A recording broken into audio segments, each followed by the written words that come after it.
Hi, I'm Kara. I'm a worship leader, and one of my greatest passions is teaching through the gift of music. I want to talk to you about creating a song set, a series of 2 or 3 songs combined and sung back to back in worship.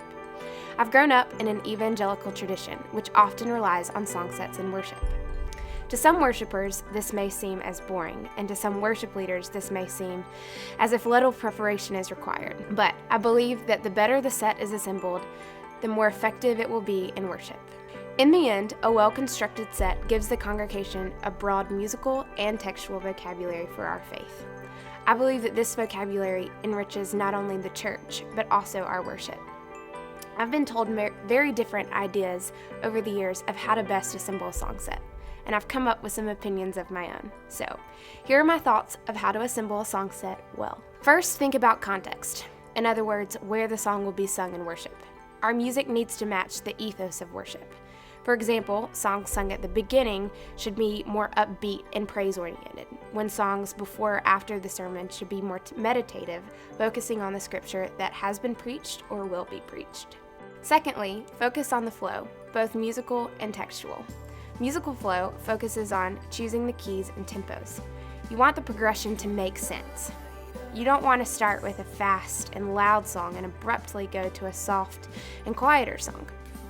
But you want to choose logical progressions so that the songs tie well together. If you find yourself moving from an upbeat song to a more meditative song, I'd encourage you to find a bridge or a chorus to repeat to help change that dynamic and make the flow much easier. Textual flow is even more important in my opinion. So often song sets are focused on only one topic, such as praise, surrender, or even commitment. But you want the congregation to get a full picture of who God is, who the church is at large, and who each individual is. If you have multiple songs sung back to back, don't choose songs that say the same thing, but instead move your congregation from one thought to the next, so that there is a sense of cohesion and progression that makes sense to the worshipers. Next, think through your transitions. When preparing transitions, think about these relationships.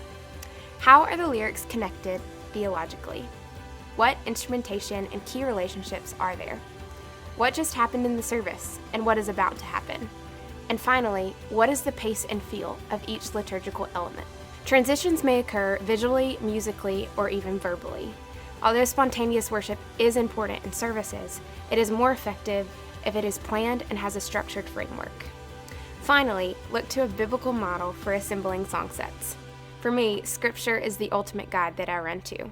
For example, in Isaiah 6, the prophet Isaiah goes from a place of praising God, to confessing and repenting of his sin, to accepting God's forgiveness and responding with the phrase, "Here I am, Lord, send me." This is a great model and framework for planning song sets. The Psalms are other rich components as well. One of my frustrations as a worship leader is seeing too many leaders just copy the sets and music that mainstream artists do in their own congregations or at worship conferences. My other frustration as a worship leader is when leaders spontaneously throw a few songs together and get up and lead without any thought to what they're doing. Face it, you are better than this. God has called us to a greater task and responsibility that we as worship leaders should take very seriously. So, grab a Bible, some music, a paper and pen, and get going. Create a song set that will make a difference in worship.